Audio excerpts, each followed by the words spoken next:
B queen channel நேயர்கள் அனைவருக்கும் வணக்கம். இன்றைக்கி சுவையான கறி தோசை சிக்கன் கறியில் செய்யலாம். அதுக்கு ஒரு தக்காளியை நல்லா சாப் பண்ணி வச்சுருக்கிறேன். பெரிய வெங்காயத்தை பொடியாக கட் பண்ணி வச்சுருக்கேன். பச்சை மிளகாயும் ஷார்ட் பண்ணிக்கலாம். கொத்தமல்லி கருவேப்பிலை ஷார்ட் பண்ணிக்கலாம். ஒரு கப்பு போன் எடுத்த சிக்கன், அதாவது மசில்ஸ் மட்டும் எடுத்து வச்சுருக்கேன். வெந்த சிக்கன் கறி அதை பொடி பொடியாக கட் பண்ணிக்கலாம். ஏன்னா இது தோசை மேலே வச்சு இது பண்ணுறதுனால பொடியாக அந்த சிக்கன் பீஸை போன் இல்லாத சிக்கனை நல்லா புடிசாக ஒரு சாப் போர்டில் வச்சு நைஃப்பில் நல்லா சாப் பண்ணிக்கலாம்.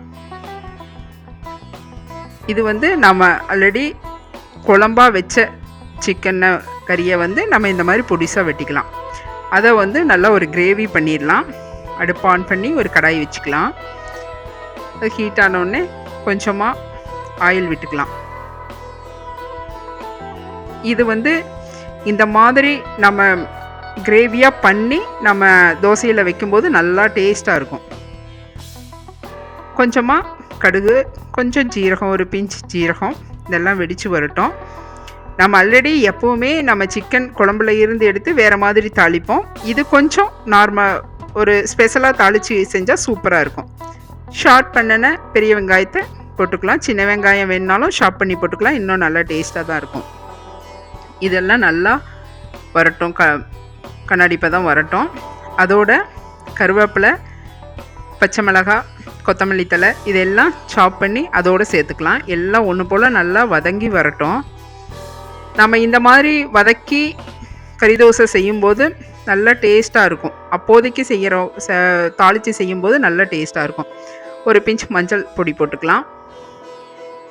இதெல்லாம் நல்லா வதங்கி வரட்டும். இதில் நம்ம கூடுதலாக வெங்காயம் இதெல்லாம் சேர்த்தும்போது கிரேவியும் நல்லா டேஸ்ட்டாக அப்படியே வரும். கொஞ்சம் கரம் மசாலா வேணால் நம்ம சிக்கன் மசாலா கூட சேர்த்துக்கலாம். கரம் மசாலா ஒரு அரை டீஸ்பூன் போட்டுக்கலாம். அதாவது நம்ம எடுத்துருக்கிற கறிக்கு தகுந்த அளவு வச்சுக்கலாம்.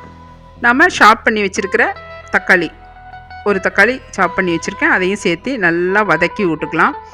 நல்லா இது ஒரு கிரேவி ஸ்ட்ரக்சருக்கு வரணும். அதனால் நம்ம மசாலா நம்ம எவ்வளோ எடுத்துருக்கோமோ அதுக்கு தகுந்த மசாலா போட்டுக்கணும்.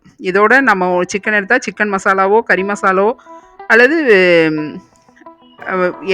எந்த மசாலா வேணால் போட்டுக்கலாம். சில்லி பவுட்ரு, காரத்துக்கேற்ப உப்பு, கொஞ்சம் தேவையான அளவு உப்பும் போட்டுக்கலாம். இப்போ ஷார்ப் பண்ணி வச்சுருக்கிற சிக்கன் பீஸை அதில் கலந்துக்கலாம். இது எல்லாம் நல்லா இந்த மசாலா பிடிச்சி நல்லா கிரேவி ஸ்ட்ரக்சருக்கு வரட்டும்.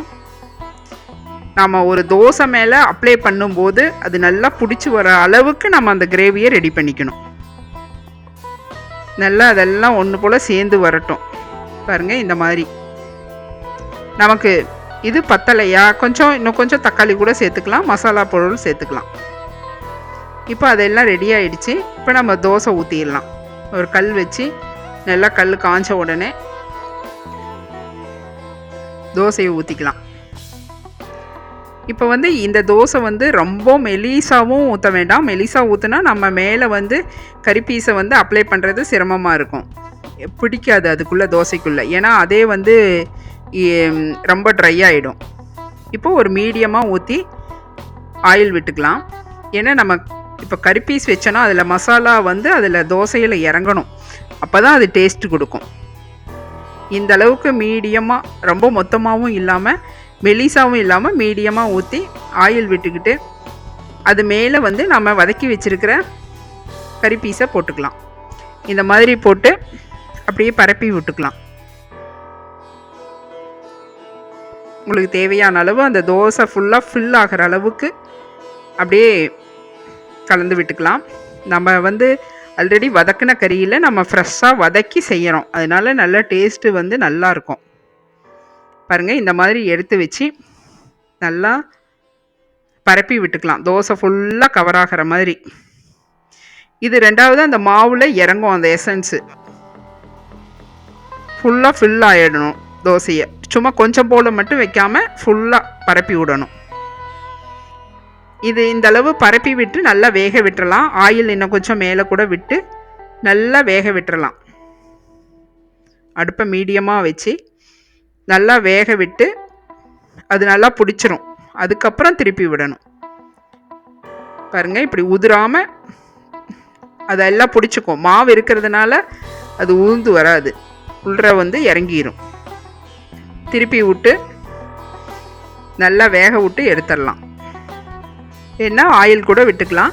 நம்ம ஆல்ரெடி நிறைய ஆயில் விட்டுட்டோம், அதனால் அதே போதுமானது. பாருங்கள், இந்த அளவு பாருங்கள் வெந்து வந்துடும் கறி தோசை.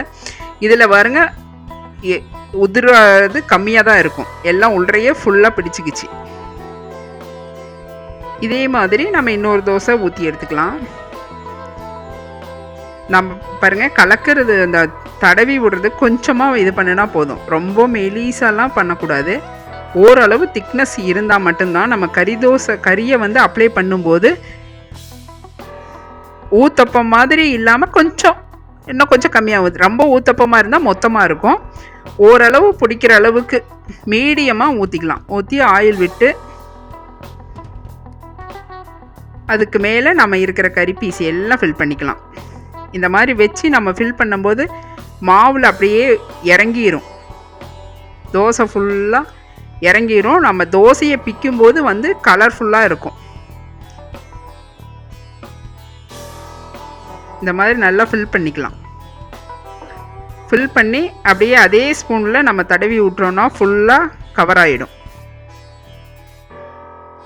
சும்மா கொஞ்சம் போல் வச்சு நம்ம கறி பீஸ் தோசை செஞ்சோன்னா அது டேஸ்ட் கொடுக்காது. ஏன்னா நம்ம இது வெறுமனவே சாப்பிட்லாம், இதுக்கு சைட் டிஷ் எல்லாம் தேவையே இல்லை. இது வெறுமனவே சாப்பிட்டுக்கலாம், நல்லாயிருக்கும்.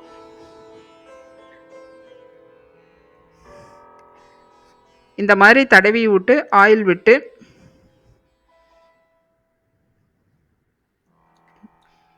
தேவையான அளவு ஆயில் விட்டுக்கலாம். ரொம்ப ஆயில் விட்டோம்னாலும் ரொம்ப அதிகமாக சதன் இருக்கும், ஓரளவு விட்டால் போதும். நெய் வேணுனாலும் விட்டுக்கலாம், எது நம்ம இஷ்டமோ அது வேலை. நல்லா வெந்தோடனே இப்படி திருப்பி போட்டுக்கலாம். பாருங்கள், 2 தோசையும் சூப்பராக ரெடி ஆகிடுச்சு.